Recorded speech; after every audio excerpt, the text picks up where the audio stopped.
Hello everyone, my name is Raksha and welcome back to my YouTube channel. आप लोगों ने title से पढ़ा ही होगा कि ये वीडियो किस बारे में होने वाला है। तो मैं बिना टाइम वेस्ट किए आपको अपनी स्टोरी बता देती हूँ। तो बेसिकली मैं एक पैराप्लेजिक गर्ल हूँ। पैराप्लेजिक गर्ल मतलब मेरा 2020-21 में एक्सीडेंट हो गया था। एक्सीडेंट मतलब मैं स्टेयरकेस से गिर गई थी।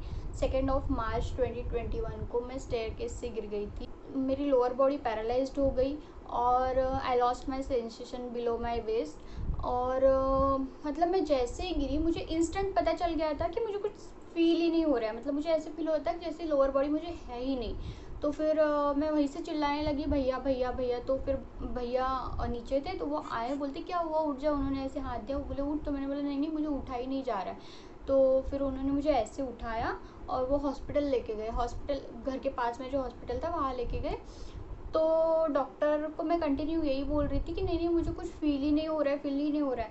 तो डॉक्टर ने मुझे पैर में ऐसे पिन करके देखा, पूछा कि कुछ हो रहा है। मैंने बोला नहीं, कुछ भी फील नहीं हो रहा है, मुझे 1% भी फील नहीं हो रहा था।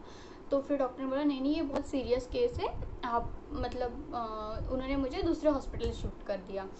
फिर वहाँ गए तो मुझे ना, मैं अगर ऐसे हाथ लगा के फील करती थी तो मुझे वो जो बोन टूटा हुआ था वो मुझे फील हो रहा था। मतलब स्पाइन, अपना स्पाइन ऐसे रहता है, तो ये जो स्पाइन यहाँ से टूटा हुआ था तो वो ऐसे टूटा था। तो ये जो बोन था वो मुझे फील हो रहा था। अगर मैं ऐसे हाथ पीठ पे से लगा के देखूँ तो वो मुझे फील हो रहा था। तो फिर मैंने कंटिन्यू में डॉक्टर को यही बोल रही थी कि मुझे लोअर बॉडी में कुछ भी फील नहीं हो रहा है।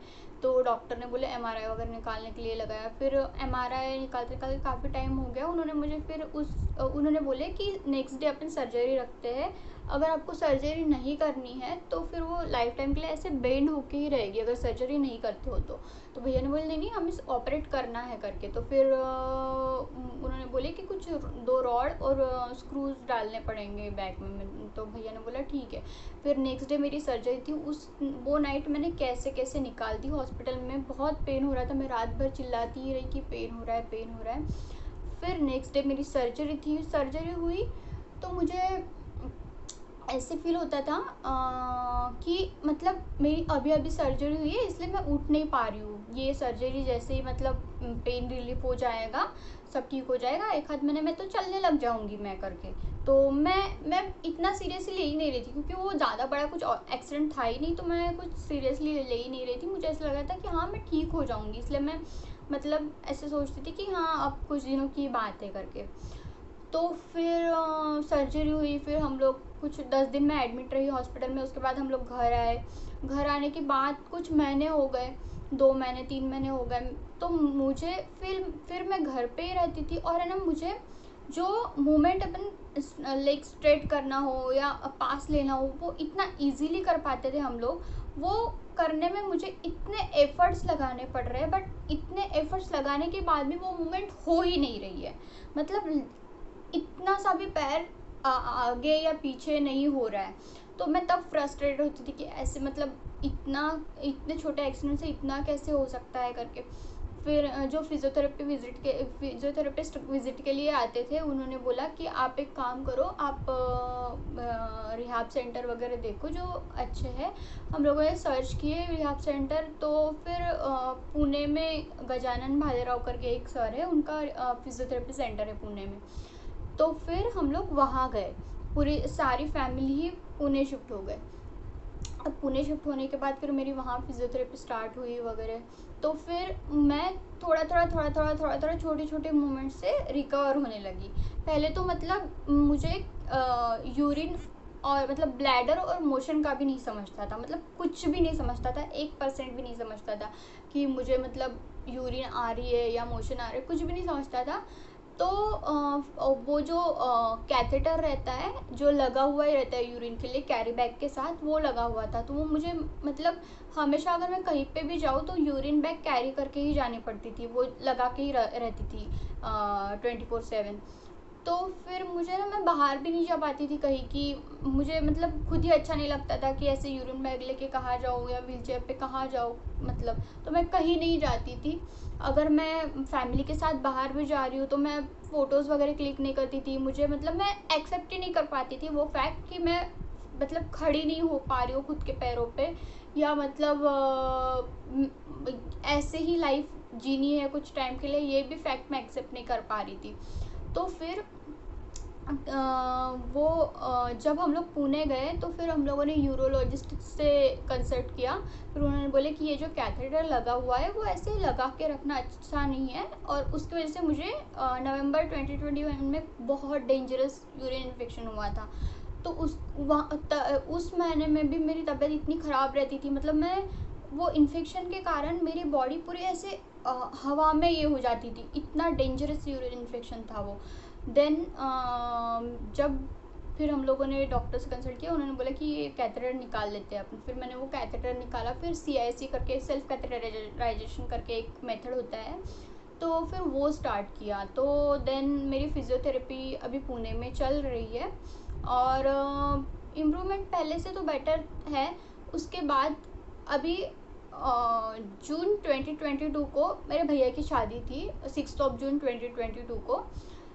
तो हम लोग 11 मई को वहाँ से पुणे से निकले, मैं, मेरे जो सेकंड नंबर के भैया है वो, और मम्मा। तो 12 मई मॉर्निंग 8:30 बजे हम लोगों का कार एक्सीडेंट हो गया। तो कार एक्सीडेंट में हम तीनों को, मतलब इतना डेंजर, मतलब मेजर कार एक्सीडेंट था वो कि कार तो जगह पे चकनाचूर हो गई।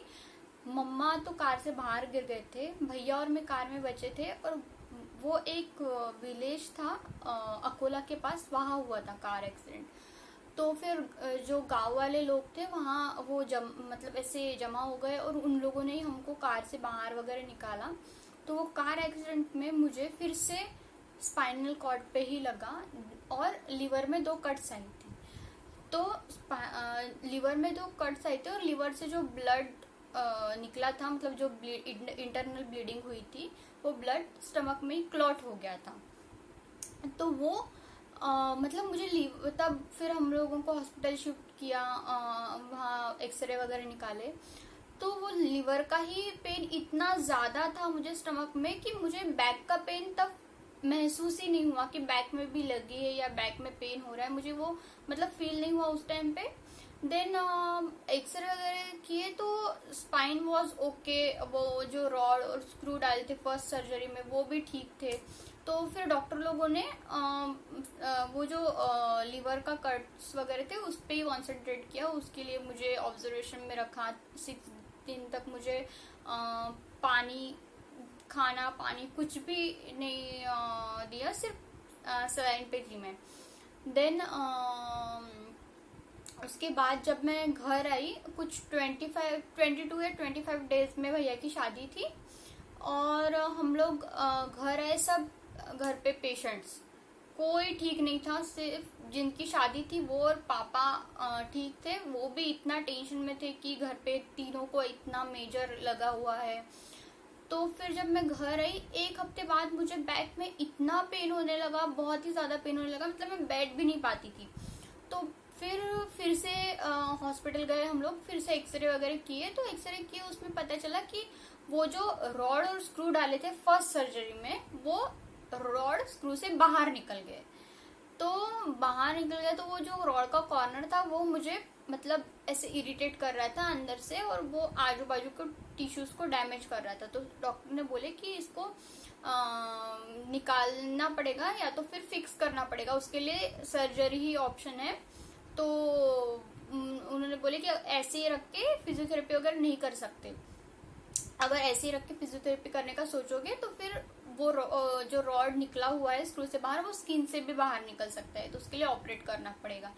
तो फिर अभी जुलाई 2022 में मेरी 19 जुलाई 2022 को मेरी सेकेंड सर्जरी हुई वो रॉड फिक्स करने के लिए, और 4 मार्च 2022 को मेरे स्टिचेस निकाले। तो ये मेरी स्टोरी है मेरे इंजरी, स्पाइनल कॉर्ड इंजरी की। मतलब ये ऐसा फेज था जहाँ मतलब मैंने बहुत कुछ सीखा भी ये टाइम में कि मतलब जैसे छोटी छोटी चीज़ों की वैल्यू करना। देन इसमें बहुत सारे मैंने फ्रेंड्स भी लॉस किए, मतलब बहुत सारे जो क्लोज फ्रेंड्स थे वो दूर चले गए। जो ऐसे फ्रेंड्स थे जिनको मतलब कभी कभार बात होती, साल में 4 बार 5 बार बात हो गई, तो वो इतने क्लोज आ गए कि मतलब वो चेकआउट करते रहते हैं कि मैं ठीक हूँ नहीं हूँ, इम्प्रूवमेंट कितनी है, डॉक्टर क्या बोल रहे हैं, वो पूछते रहते हैं।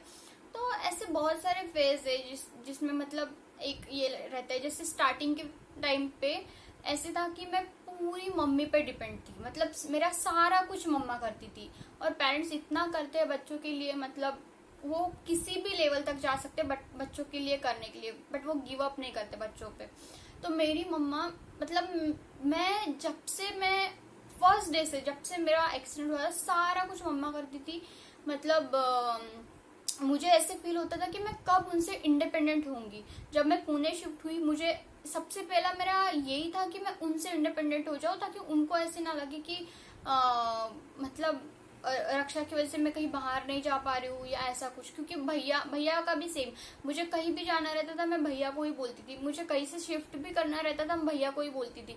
तो मुझे ऐसे लगता था कि मैं कब उनसे इंडिपेंडेंट हो जाऊंगी घर वालों से, कि मतलब थोड़ा मैं खुद का खुद करने लगूँ, तो फिर उनको भी ऐसे लगना नहीं चाहिए कि रक्षा की वजह से। क्योंकि बहुत बार ऐसे होता था कि उनको ही बाहर भी जाना रहता था, वो जा नहीं पाते थे। उनको ऐसा लगता था कि रक्षा घर पे अकेली है, रक्षा को हेल्प लगेगी, तो इसलिए वो कहीं जाते नहीं थे।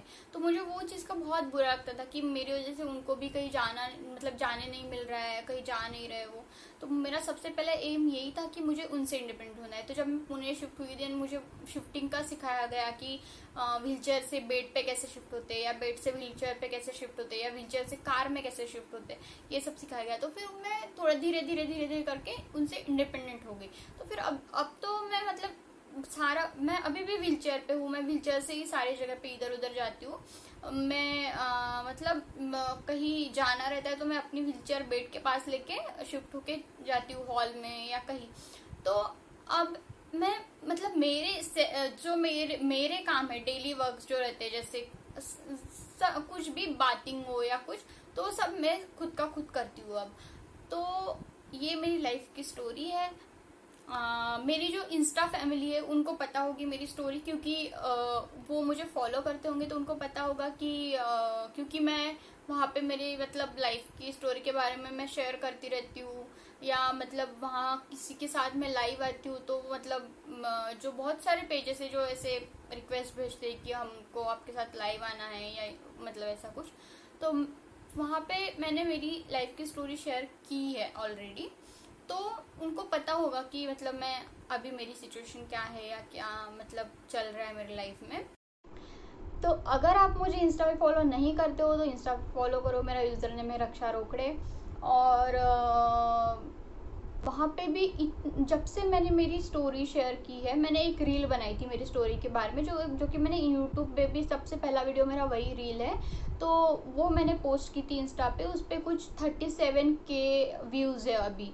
मैंने सोचा नहीं था कि इतने व्यूज़ आएंगे उस पर वगैरह करके, बट काफ़ी सारे लोगों ने इतना प्यार दिया है। जब मैंने वो रील बनाई मैं सोच रही थी कि लोग कैसे रिस्पॉन्स करेंगे, कैसे नहीं, क्या मतलब जज करेंगे लोग, बट ऐसा कुछ भी नहीं हुआ। लोगों ने इतना प्यार दिया वो रील पे, मतलब। और फिर मतलब अलग अलग पेजेस जो मोटिवेशनल स्पीक वाले पेजेस है, मोटिवेशनल कॉट्स वाले पेजेस है, वो लोग मुझे ऐसे रिक्वेस्ट भेजने लगे, कि मैसेज करने लगे कि हम लोग आपकी स्टोरी शेयर करना चाहते हैं हमारे प्लेटफॉर्म पे वगैरह। वो एक बहुत ही ओवरवेलमिंग फीलिंग रहती है, मतलब बहुत ही अच्छा लगता है। तो ये वीडियो ऑलरेडी बहुत लंबा हो चुका है, तो मैं इसको अभी यही ख़त्म करती हूँ। अगर आपको ये वीडियो अच्छा लगा हो, मेरी स्टोरी अच्छी लगी हो, तो please like share subscribe to my channel, and please bell icon भी प्रेस कर लेना, ताकि आपको अपडेट मिले कि मैंने कब वीडियो पोस्ट किया है। और bye bye, see you next time.